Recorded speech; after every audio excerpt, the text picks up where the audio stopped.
I'm Johnny Price with the Caleb Group here in Greenville, South Carolina, and this is the third installment of our series C.S. Lewis on Heaven, where our purpose is to look to see what we can know about the reality of heaven, life after death, and how the writings of British scholar C.S. Lewis help us appreciate these teachings. Well, if the Bible is anything, it is realistic. Very realistic when it comes to life and death. It acknowledges, first of all, the brevity of life. In Psalm 39, verse 5, life is described as a mere breath.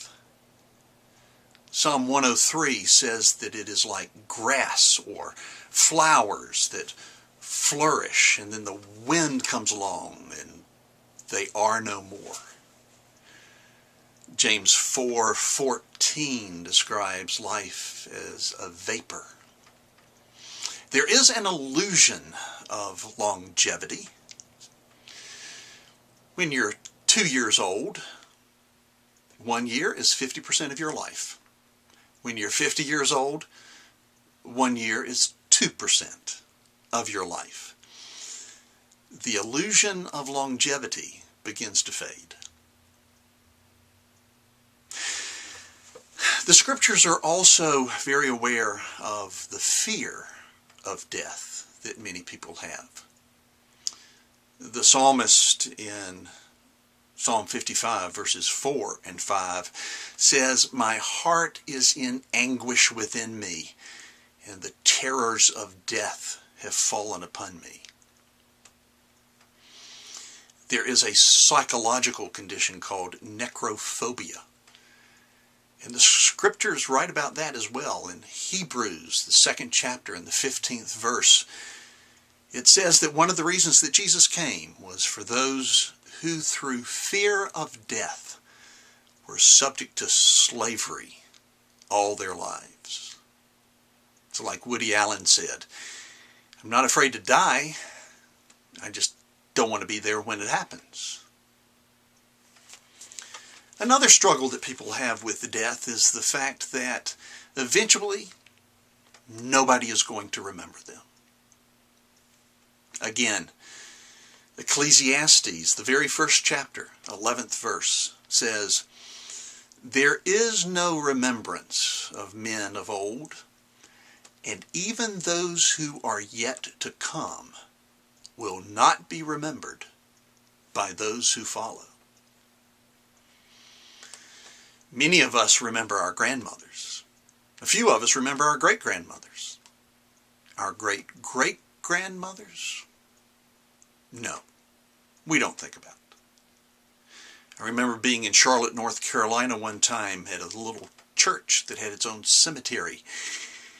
And I was wandering around, and way in the corner where the fence came together, literally behind a bush and under a low-lying limb, I found a tombstone that said, "Gone, but not forgotten." Well, actually, they were pretty much forgotten. The Christian scriptures understand the trauma that is involved with death. Jesus, as recorded in the 11th chapter of John, when he goes to the tomb of his friend Lazarus, he weeps.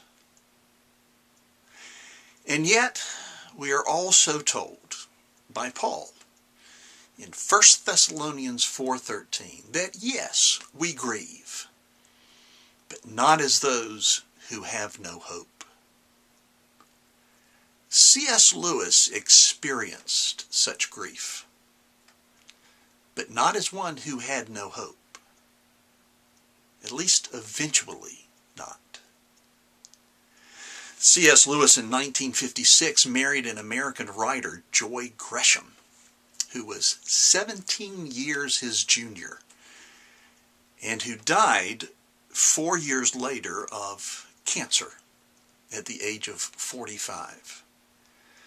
C.S. Lewis was devastated, and he had a major crisis of faith, during which time he began to grab notebooks lying around the house. He began to write down his thoughts. 4 notebooks. And he had worked through his crisis of faith. And he wrote a book, A Grief Observed, which is actually the compilation of his notebooks. He had it published, first of all, as C.N. Clark, so that nobody would know that it was him. But it was finally published under his own name. And here's a bit of what he wrote. This is the 4th and the last empty manuscript book that I can find in the house. The notes have been about myself, and about her, and about God, in that order. The order and the proportions exactly what they ought not to have been. And I see that I have nowhere fallen into that mode of thinking about either, which we call praising them. Yet that would have been best for me. Praise is the mode of love which always has some element of joy in it. Praise in due order, of him as the giver, of her as the gift.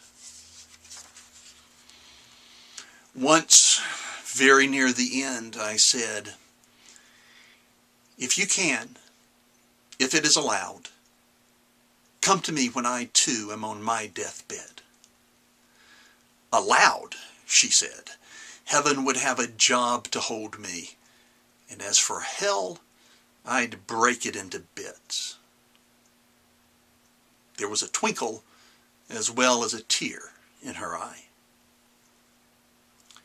How wicked it would be if we could to call the dead back. She said, not to me, but to the chaplain, I am at peace with God.